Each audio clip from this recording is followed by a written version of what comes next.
Hello. Hello. Hello. Hello. Hello. Hello. Hello. Hello. Hello.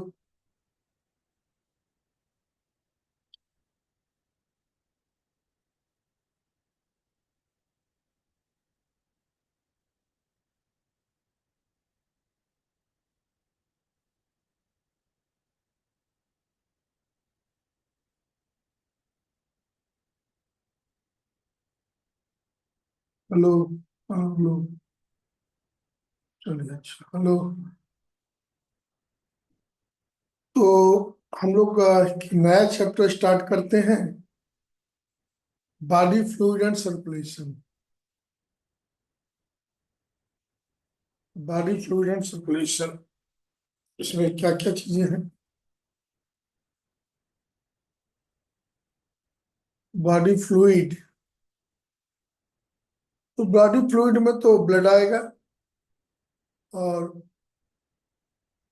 Circulation में heart के बारे में पढ़ेंगे। बॉडी फ्लूइड क्या है? Everyone knows body fluid, that is the blood.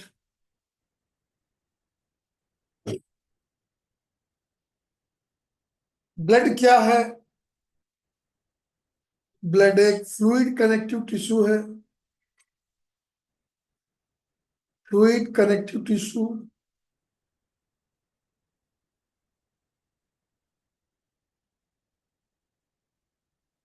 ये नोट कर लें। कितना ब्लड रहता है? 5 to 5.5 litre blood is present in healthy man. Components क्या है ब्लड के? तो ब्लड के कंपोनेंट्स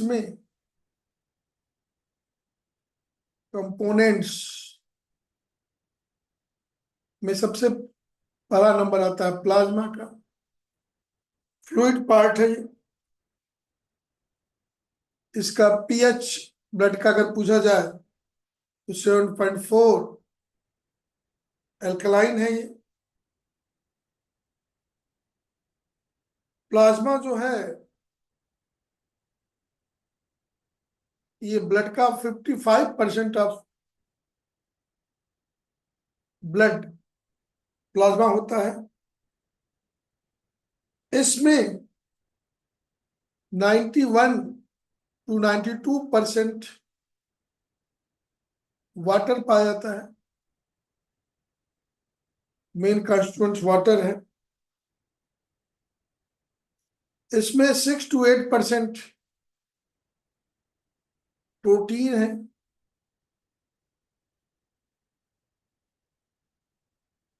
केवल 0.1% ग्लूकोज है, ये जानिए।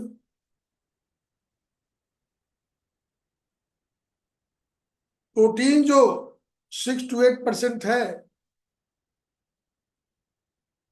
इसमें 70 टाइप्स ऑफ प्रोटीन है। कई प्रकार के प्रोटीन।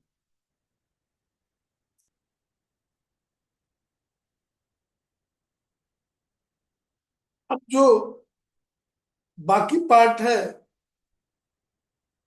सेलुलर कंपोनेंट, ये तो फ्लूइड हो गया, ब्लड का एक कंपोनेंट पहला। प्लाज्मा हो गया। दूसरा सेलुलर कंपोनेंट की बात करेंगे।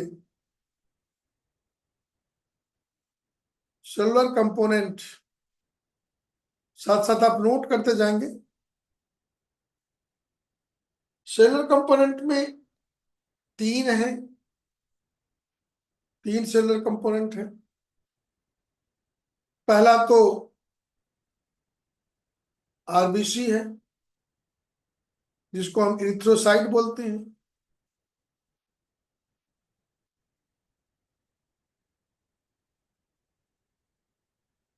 दूसरा कंपोनेंट है डब्ल्यूबीसी। इसके कई टाइप्स हैं। इसको हम ल्यूकोसाइट बोलते हैं।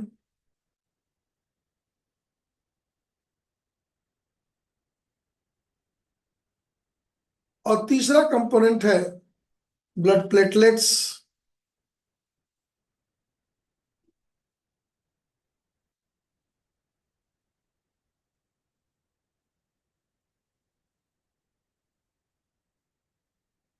ये जो फॉर्म्ड एलिमेंट है, ये सेलुलर कंपोनेंट है, ये अगर 55% है तो ये 45% होगा।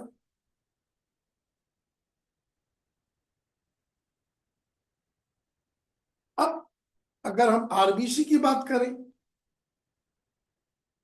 तो आरबीसी जो है बाइकॉनकेव है हम लोगों में, नॉन न्यूक्लिएटेड है।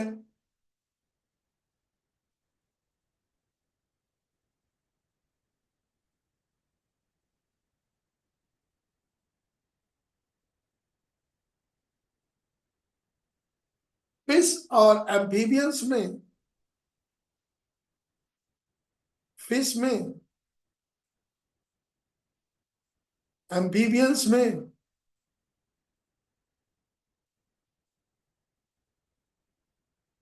रेप्टाइल्स में, बर्ड्स में,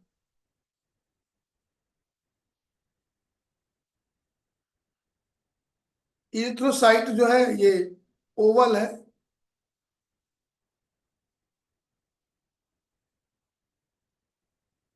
न्यूक्लिएटेड है, न्यूक्लिएटेड है। और हम लोगों में बाइकॉनकेव है, नॉन न्यूक्लिएटेड है, न्यूक्लियस नहीं होता।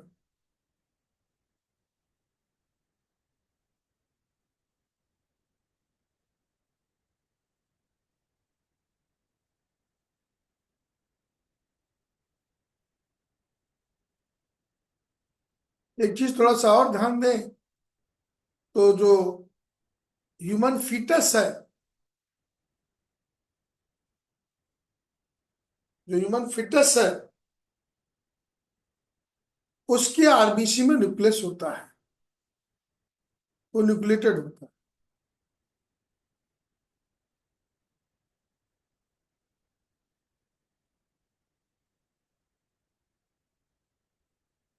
इसके बाद ज्यादातर लाइफ स्पैन के बारे में अगर आरबीसी के जाने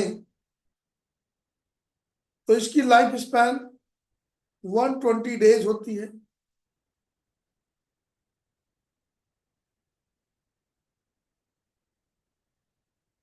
ह्यूमन बीइंग में, फ्रॉग में इसकी लाइफ स्पैन 100 डेज होती है। जो आरबीसी ओल्ड हो जाते हैं वो स्प्लिन में जाते हैं, वहां पर हीमोग्लोबिन टूटता है, हेमोलिसिस होती है। ये तो बाद में इन चीज को पढ़ेंगे। ज्यादातर ल्यूकोसाइट पे क्वेश्चन पूछे जाते हैं। तो ल्यूकोसाइट पर देख लीजिए, सबसे ज्यादा क्वेश्चन अगर पूछा गया है तो ल्यूकोसाइट पर पूछा गया है।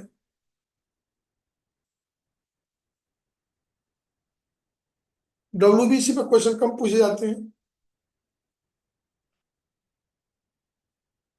ल्यूकोसाइट ये कलरलेस है, न्यूक्लिएटेड है,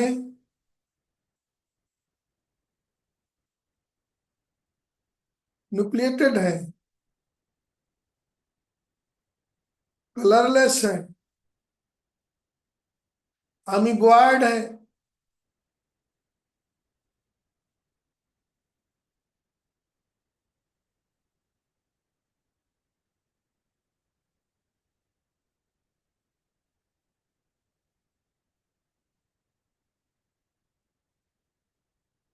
ये जो है 6000 से लेकर के 8000 डब्ल्यूबीसी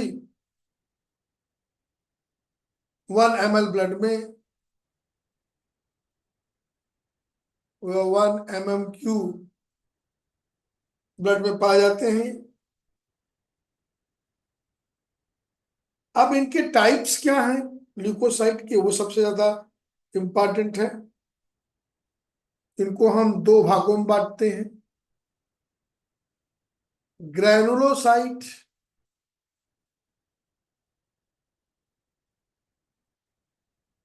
और दूसरा कैटेगरी है ए ग्रैनुलोसाइट।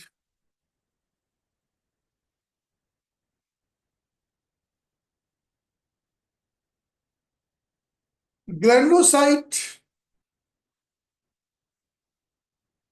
इसमें ग्रेन्यूल्स होता है जिनको हम स्टेन करते हैं अलग अलग डाई से। अगर डाई न्यूट्रल है तो उसको बोलते हैं न्यूट्रोफिल।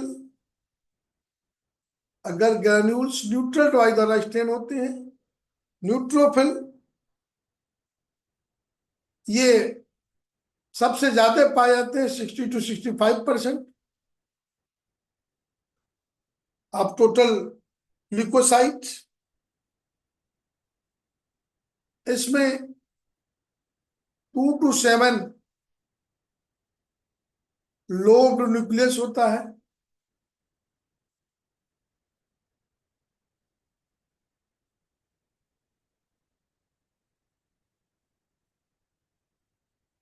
न्यूक्लियस 2 to 7 लोब्ड होते हैं।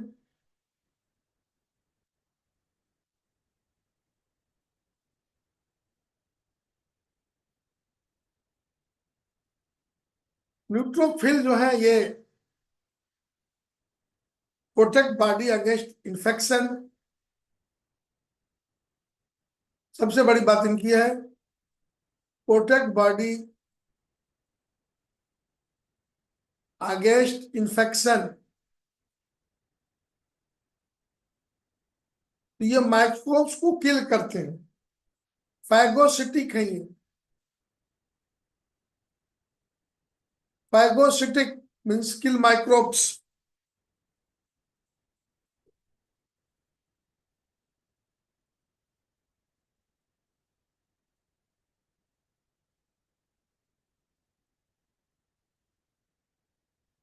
ये न्यूट्रोफिल फैगोसिटिक, सबसे बड़ी बात जान जाइए, ये इनगल्फ माइक्रोब्स, माइक्रोब्स को इनगल्फ कर लेंगे। इनगल्फ माइक्रोब्स तो सबसे बड़ा हथियार यही है। और इनकी लाइफ स्पैन जो है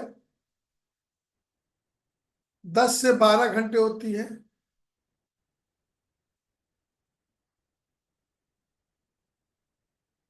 10 to 12 आवर्स है।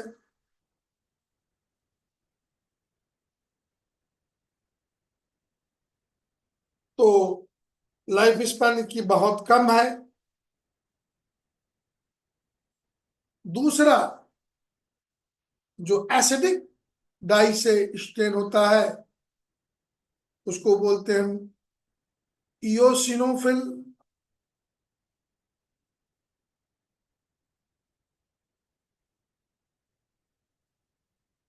ये 2 से 3% केवल होते हैं।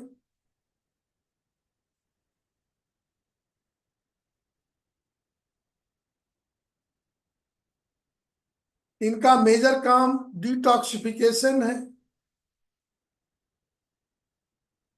डिटॉक्सिफिकेशन है। मेजर काम इनका जो है डिटॉक्सिफिकेशन है। इनका न्यूक्लियस जो है वो बाइलोब्ड होता है, बाइलोब्ड न्यूक्लियस। तो अगर रंग बदले थोड़ा सा दिखाएं तो ये देखें, ये न्यूट्रोफिल है, इसमें न्यूक्लियस में कई लोब हैं।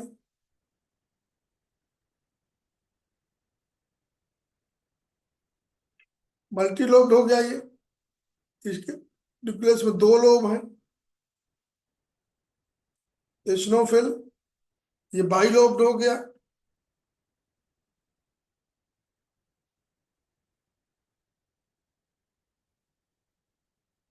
जब वर्म इन्फेक्शन होता है तो नंबर इनका इंक्रीज करता है। वर्म इन्फेक्शन,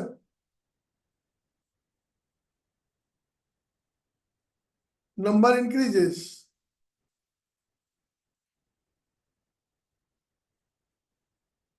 इनकी संख्या बढ़ रही है, मतलब वर्म इन्फेक्शन हो रहा है।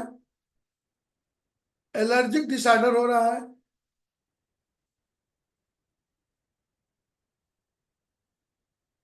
एलर्जिक डिसऑर्डर हो रहा है।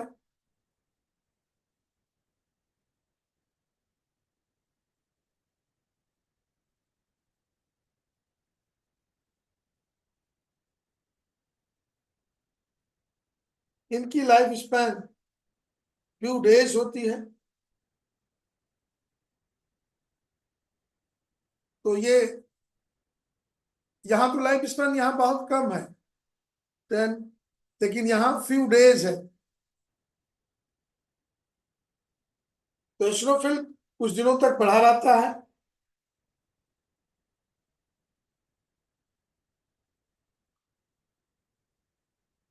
ये इनएक्टिवेट करता है, डिटॉक्सिफाई करता है, इनएक्टिवेट करता है। किसको? एंटीजन एंटीबॉडी कॉम्प्लेक्स को, हिस्टामिन को। तो अगर हिस्टामिन सिक्रेट हुआ है तो ये डीएक्टिवेट करेगा, डिटॉक्सिफाई करेगा। किसको? एंटीजन एंटीबॉडी कॉम्प्लेक्स बना है, दोनों में रिएक्शन हुआ एंटीजन एंटीबॉडी में। ये मलबा है। इंफ्लेमेटरी सबस्टेंसेस जैसे हिस्टामिन है, ये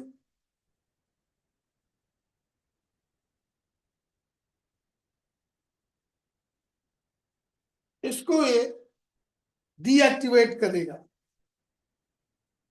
तो इनका काम डीएक्टिवेशन है, डिटॉक्सिवेशन है। डीएक्टिवेशन।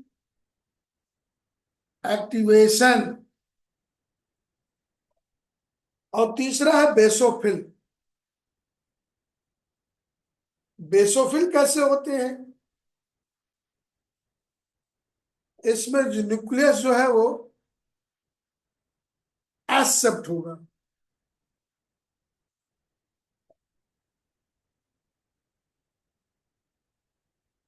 ऐसा न्यूक्लियस हो जाएगा। ये बेसोफिल है। ये एसिनोफिल है।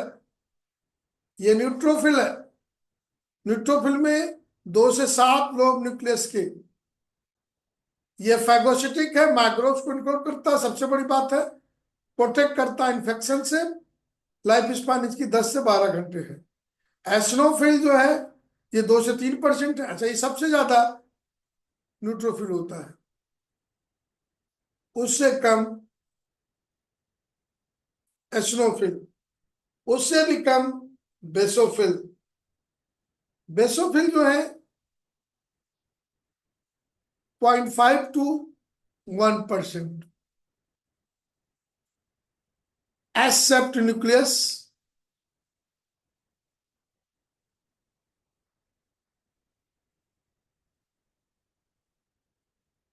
Accept nucleus. और ये सिक्रीट करती हैं लाइक मास्ट सेल। ये काम करती हैं लाइक मास्ट सेल। इन्फ्लेमेशन में ये सिक्रीट करती है हिस्टामिन, हिपेरिन, हिस्टामिन, हिपेरिन का सिक्रीशन होता है इनसे।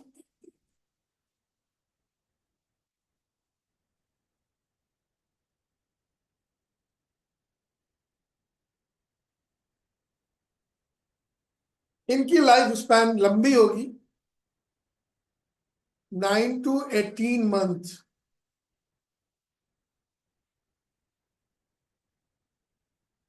Life span. तो सबसे कम लाइफ स्पैन किसकी है? न्यूट्रोफिल की है। 10 घंटे। लेकिन सबसे ज्यादा न्यूट्रोफिल, सबसे ज्यादा न्यूक्लियस न्यूट्रोफिल में। एसिनोफिल 2 से 3%। डिटॉक्सिफिकेशन करेंगे, बाइल ऑफ न्यूक्लियस होगा, वर्म इन्फेक्शन में इनकी संख्या बढ़ेगी, एलर्जिक डिसऑर्डर में इनकी संख्या बढ़ेगा।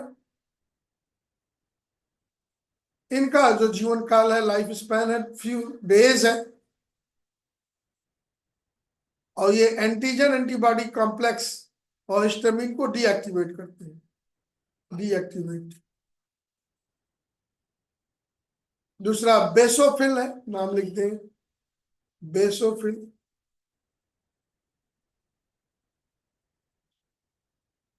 तो पहला क्या था? न्यूट्रोफिल, दूसरा एसिनोफिल, तीसरा बेसोफिल। इनका स्ट्रक्चर जान जाए, इनका लाइफ स्पैन जान जाए, इनका मोड ऑफ एक्शन जान जाए। इसके बाद एक ग्रैनुलोसाइट आएगा। एक ग्रैनुलोसाइट में थोड़ा सा पढ़ने क्या है। अब एक ग्रैनुलोसाइट को यहां नीचे लाते हैं। इनमें एक कैटेगरी है मोनोसाइट। एक ग्रैनुलोसाइट ग्रैन्यूल नहीं है, इसको स्टेन नहीं कर सकते। ये 6 to 8% पाए जाते हैं। अब टोटल डब्ल्यूबीसी, सबसे बड़ी बात है ये लार्जेस्ट डब्ल्यूबीसी है, लार्जेस्ट इन साइज है, सबसे बड़ा। इसका न्यूक्लियस जो है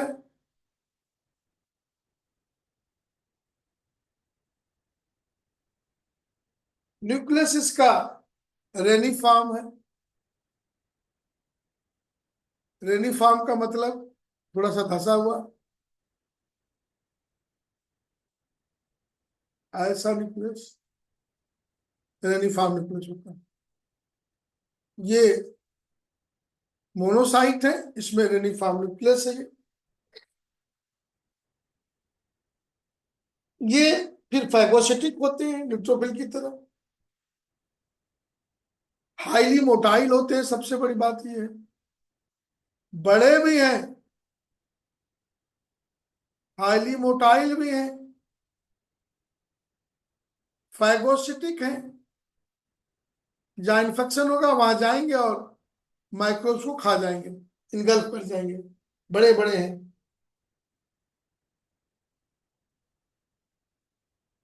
ये मैक्रोफेजेस बनाते हैं कनेक्टिव टिश्यू में। मैक्रोफेजेस यहां भी सुरक्षा का काम करते हैं। दूसरा डब्ल्यूबीसी लिम्फोसाइट है।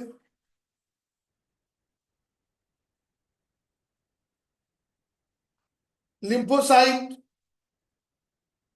दो तरह का हो गया। ये ज्यादा पाई जाती है, 20 से 25% लिम्फोसाइट है। ये एंटीबॉडी सिक्रीट करती है।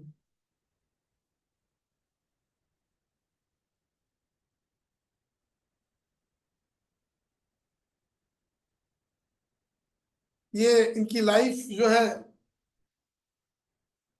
फ्यू डेज से लेकर के सेवरल ईयर,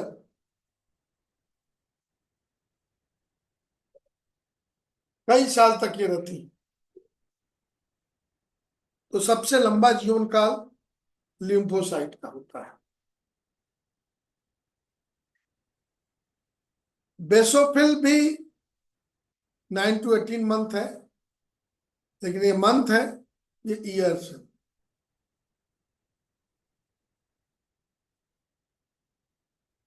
लिम्फोसाइट दो तरह की होती है। एक बी लिम्फोसाइट होता है।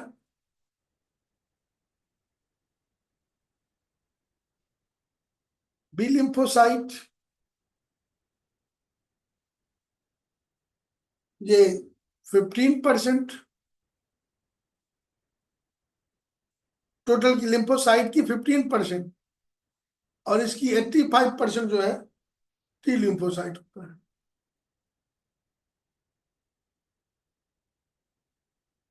T lymphocyte 85%।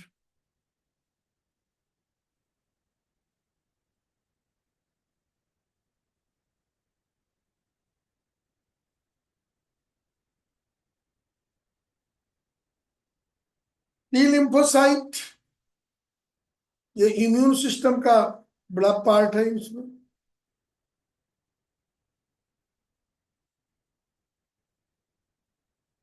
हमारा इम्यून सिस्टम इस टी लिम्फोसाइट पर ज्यादा आश्रित होता है।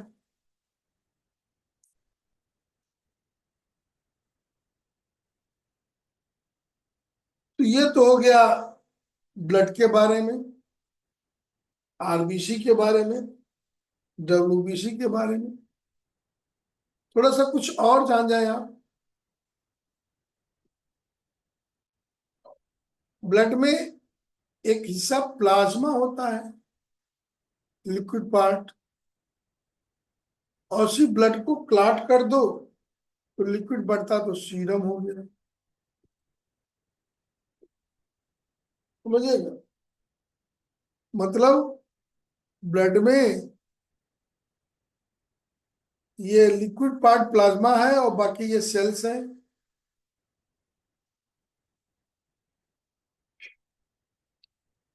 ये प्लाज्मा इसका लिक्विड पार्ट है। लेकिन सीरम क्या है? ब्लड क्लॉट हो जाए, क्लॉट हो गया, जो बच गया ऊपर, ये क्लॉटिंग है, जो बच गया वो सीरम है। तो प्लाज्मा और सीरम में अंतर क्या है?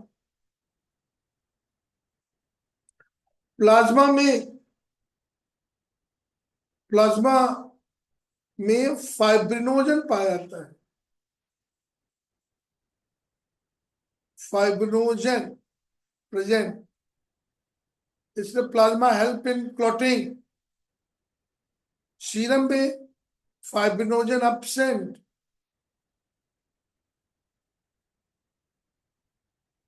सीरम क्लॉट नहीं करता,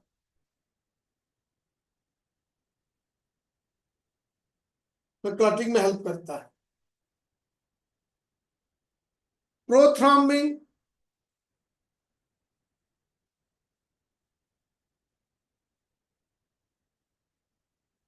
प्लाज्मा में पाया जाता है, यही बाद में थ्रोम्बिन बदलता है, और यहां पर प्रोथ्रॉम्बिन एब्सेंट होता है।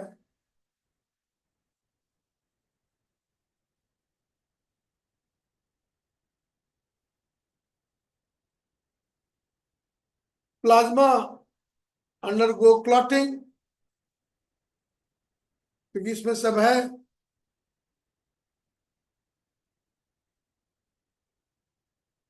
अंडरग्लोज क्लॉटिंग, और it can not clot, serum clot नहीं करता। इसलिए सीरम को हम सुरक्षित रखते हैं।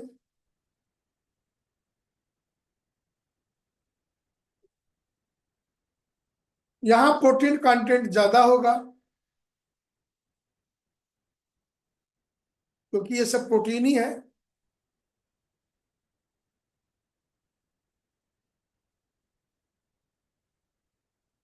प्रोटीन कंटेंट हाई होता है, यहाँ प्रोटीन कंटेंट लो होता है।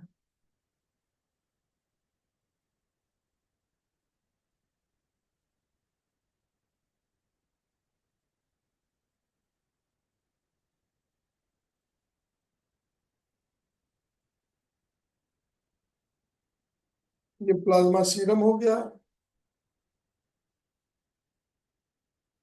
तो इतना ही आप ब्लड से संबंधित इतनी जानकारी